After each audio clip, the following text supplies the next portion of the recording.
Hey guys, I'm Marmalade, and welcome to episode 9 of what I've learned on the PCT. So again, we have 4 great questions.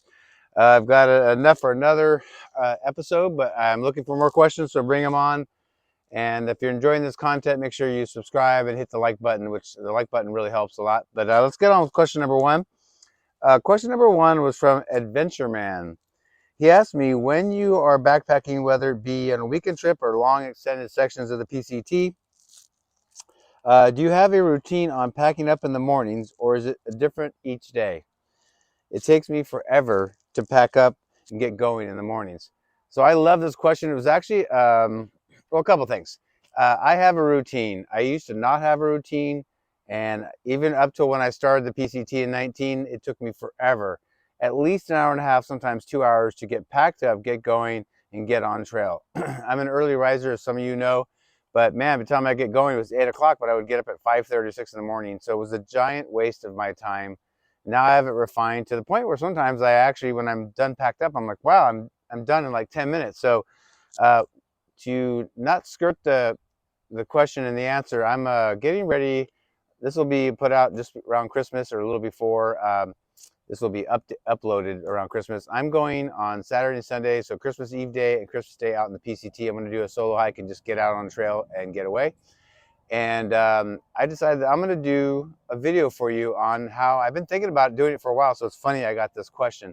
I'm going to do a video on how I pack up in the morning. I think it'll help you a lot.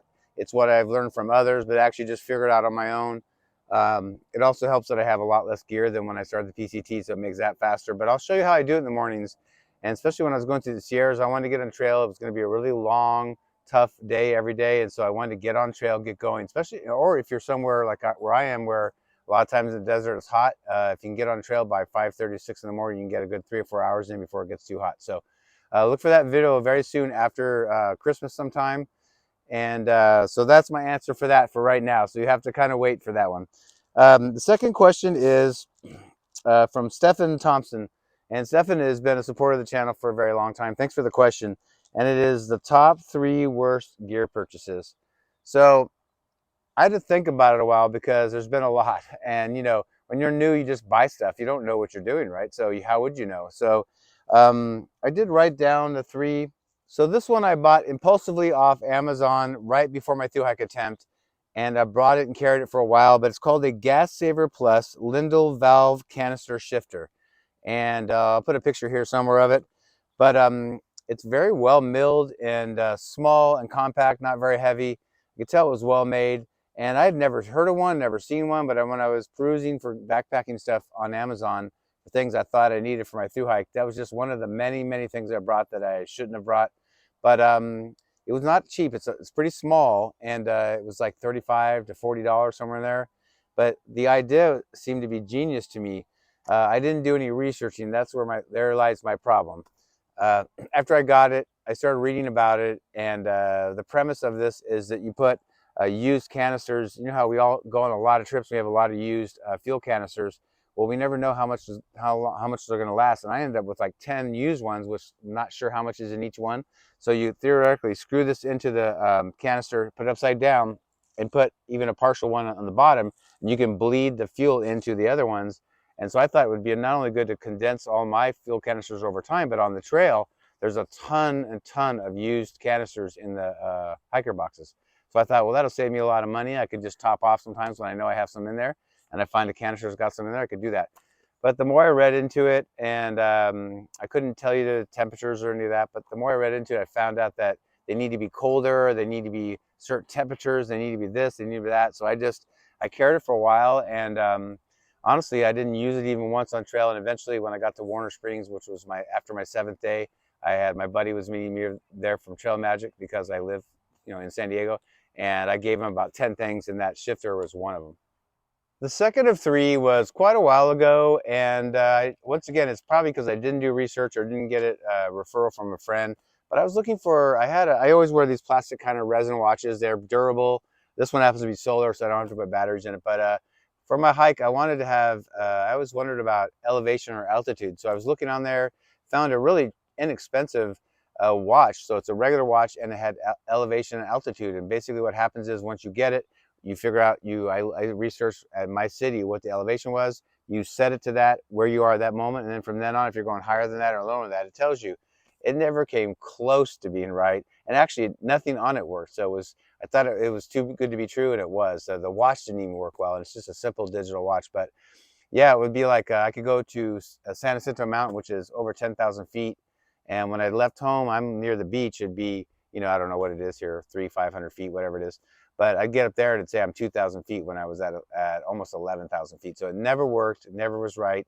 And it was just a piece of junk. And unfortunately, I waited too long to figure that out, and I couldn't return it. So I don't know if I have it anymore. I might have just chucked it out of pure frustration. But that's the second one.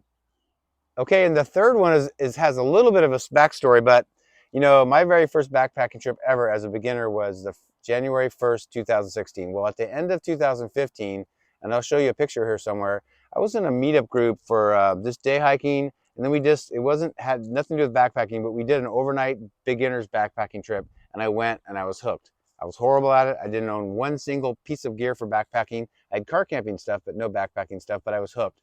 And soon after was a posting to go to Adventure 16, which is kind of like REI, but it was in San Diego. They've now closed since COVID. But Adventure 16, and it was the debut of the class of 2015 PCT class video, which I still watch to this day. But my friends talked me into going, and I'm like, what is the PCT? Like, what even is that? They're like, just come, you'll love it. I'm like, I don't want to go. They had to talk me into it. So it was in the back of the store after they closed one night. And they had some folding chairs set up for about 30 people, and over 300 people showed up. But we just happened to be early, and as you can see, I'll put that picture up here now. As you can see, we got in the front row. We just happened to be early. I'm like, cool. And then a guy named Ratatouille, his trail named Ratatouille, what they usually do is, this was class of 2015. So usually at the end of 15 or into 16 is when they have gotten all the clips from the hikers, and they make a video from the previous year, and that's what he did. And they usually ask somebody who's a good editor that's from that class to edit the video, and they just donate their time. So and Darn Tough and Vast Boots and a couple other manufacturers are there, so we got some freebies. And so it was like one of the best days of my life, and one of the starts of the toughest, because I found out what the PCT was, and I watched this video in awe. You have to remember, I didn't ever hear those letters, that acronym said. And I was watching this adventure through the whole trip to the very end, and I couldn't believe it was possible. It didn't mean I wanted to do it, but I was in awe. So why was the start of part of the toughest part? Was because they had 6 raffle prizes. Every single person, all 300 people, got one ticket. Well, they had about 6 things to raffle off, and one was like a Nalgene water bottle or a pair of Darn Tough socks, things like that. They had the grand prize, and who won? You know it. You got it. It was me. And it was for any pair of shoes at all, any brand, any cost, anything in the store. So I made the very educated decision of, I don't care what fits my foot right or what's the proper shoe for me, because I wasn't really a hiker yet, or for sure not a backpacker. I went and picked out the most expensive shoe they had, which was a Solomon shoe, which is narrow. I don't have wide feet, but I do not have narrow feet. I got them, turns out, too small. And I also got Gore-Tex, which I've now learned I would never do on trail, which makes them waterproof. Well, I also did what was very educated, was I got these because I thought, I got new hiking boots, and I'm getting ready to go on my very first backpacking trip up near the Sierras in the snow. It's going to be wet and cold. And it was a big, big mistake. And one of them was this picture right here. That's right, pretty gross, but maybe the worst blister I've ever had was right off the bat, because I was so wise and so knowledgeable. I didn't know you should probably break your shoes in first or see if they even fit. So I didn't know that. And the other thing I found out, because we were in quite a bit of snow, was when you buy Gore-Tex or waterproof shoes, and they're kind of the 3/4 high or lower top, once I got into deeper snow, the snow was getting in my shoes, and of course my feet were soaked, and Gore-Tex helps keep the water in so they don't dry out. So for 3 days, I had swamp foot, and my socks were soaked, my feet were cold, shriveled, and just I had to deal with that. And so it was a bad experience, and it was mostly done by me. It wasn't anything wrong with the product. It's just that, yeah, I mean, that's the learning curves that I've gone through. That's just like this. That was my very first trip. You can imagine how many other mistakes I've made.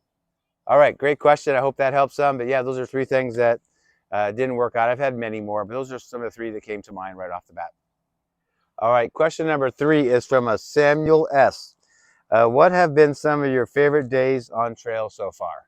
So I actually have to think about this for a minute. All right, I thought about it, wrote down a few, and had a sip. I think I'm ready. So this is hard because I love the trail so much, and it's been spread out over so many years. It's hard to remember everything. But I'm going to write this down, and not necessarily in a specific order, but my last one is my most favorite. Um, the first one is for sure Mount Whitney. You know, you have to remember before. Let's just go. Let's just go with my experience. I'd hiked in Section A and B in my area in San Diego over about 2.5 years constantly, all the time. I started with a group, then I went by myself. I think I logged about 2,000 miles in pieces and sections over 2.5 years, but all the same sections, you know. But I had never had a longer trip than 5 days and 4 nights. So on the trail, just getting past, you know, the fifth night was like monumental for me. But you know, I've climbed Mount San Jacinto, which was 10,834 feet, which was the biggest mountain I've ever climbed. So doing Whitney, a couple things. I didn't know if I could do it. I mean, I assumed I could, and I was in good shape when I got there. But also, you know, I have a fear of heights, so there I'd heard a lot of legendary stories, people falling and dying, all this stuff. So I built it up to be really difficult and this mythical thing, and it actually wasn't that hard for me, and I pretty much killed it. And I was just excited. It just taught me that you can't pre-decide on things like that. You've got to just experience it for yourself. And so Mount Whitney for sure. Um, Next was what I just prefaced this, the first one with, which is completing the desert section, which is 702 miles. Once again, I had never done more than 5 days and 4 nights. So I think it took 52 days, and that was including 8 or 9 zeros. So I really did it in about 41 days, something like that. And I wasn't going fast. I mean, we were doing 14 to 22 miles a day. Nowadays, I could do much further. I'm more experienced and know how to manage my time during the day. I've looked at some of my videos from back then when I first started, and I would just stop hiking at like 4 in the afternoon. I'd have 5 more hours of light. So I hike. I don't have to necessarily hike fast, even though I do sometimes, but it's mostly I hike like 10, 12 hours now, and that's where I get my miles in. So definitely completing the desert and walking into Canadian Meadows was an amazing feeling. It almost felt like I was finishing the trail because, you know, until you ever do a long hike, you don't know how far you can go, if you ever can go far. So I was proud of that. Next would be probably Forester Pass, which is the highest point on the PCT. It's like in a day and a half past Mount Whitney, and it's 13,200 feet. And again, I built it up to be this crazy, like, not impossible, but just exceptionally difficult climb. And actually, it's like 7/10 of a mile on when you're going northbound. So when you have to hike up to it, but it's like 7/10 of a mile to get to the top. So I was actually up there before I even knew it. So that was really a good feeling to be up there, and the views are insane. I'll try to show you a few clips if I haven't already right up here. Um, Last year, one of my favorites is Desolation Wilderness, which is in the Tahoe area. You're going past basically parallel to Lake Tahoe, and you're in Desolation Wilderness. It's just super pretty, but you get a little desensitized because, you know, going north from, you're going through all the Sierras, which are giant, just majestic mountains, and then you get there, and but it just was really pretty, and I just really appreciated it. It was pretty. It only took me about, I don't know, about 3 or 4 days to get 3 days. I think 3 days to get through it, but I really enjoyed that. And so far, my favorite memory is an overall memory is the Northern Cascades in Washington. So in my first year, you may know I did the desert, and then we couldn't go into the Sierras because of the snow levels. I waited 6 weeks, flew to Seattle, got this amazing trail angels to take me to Harts Pass, 30 miles from the border, hiked up there, and then started heading south. And I got it 200 miles in before getting hurt. And that's what got me off trail my first year. But that was the most stunning, most surreal place I've ever hiked so far. You know, it's all beautiful, it's all different, but I love mountains and forests. And when you get to a peak, you're rewarded with great views and seeing glaciers and snow-capped mountains, even though it's July. And it's just lots of water, just super lush. And that's my favorite. So I hope that answers your questions. But so far, those are my greatest parts or memories of the trail so far. And I'll have to let you know pretty soon. And after the start of the year, we'll do a video on like what my plans are for next year. So, but anyway, so all right, so that is the answers for question 3. Now, question 4 is something that I really enjoyed. This, I mean, I really am glad I got this question from Behind Enemy Lines. Would you ever do a hiking meetup for a 1 to 3 day hike with some of your viewers, especially us older new hikers. So the question is not just yes, but hell yes. So I've been thinking about doing this for a long time. A couple things I want to do. I have so many thoughts in my brain. I told you that, I mean, I work 2 jobs by choice right now, but I'm trying to arrange my life to do van life and to hike and backpack and travel and bring you all that to people that watch my channel. And I'm slowly arranging my life to do that. I would like to work for myself and be self-sufficient, not work for other people, and be able to do it anywhere in the United States and travel. That is my goal. That's part of the reason why I asked, if you want to support my channel with Patreon. Every single cent that gets donated in any way goes into a separate savings account for hiking only and for eventually van and all that kind of stuff. So between my money and whatever anybody gives me, that's where it goes. So if you guys want to do it, there's links below. But to answer your question, one of the things I want to do is I love a mixture of 2 things, backpacking for sure, of course, but I love teaching and educating and sharing my knowledge. And so I've been thinking about how I want to do this, and I think I do want to start out with just doing some easy, 1 to 3 day trips in my area, like in the Southern California area of the PCT.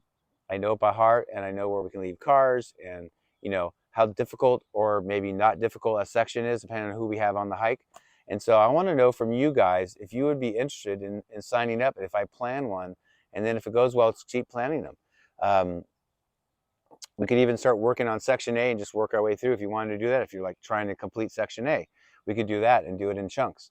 The other thing I want to do is, I haven't mentioned it, but I'm just in the early stages of trying to work on a website.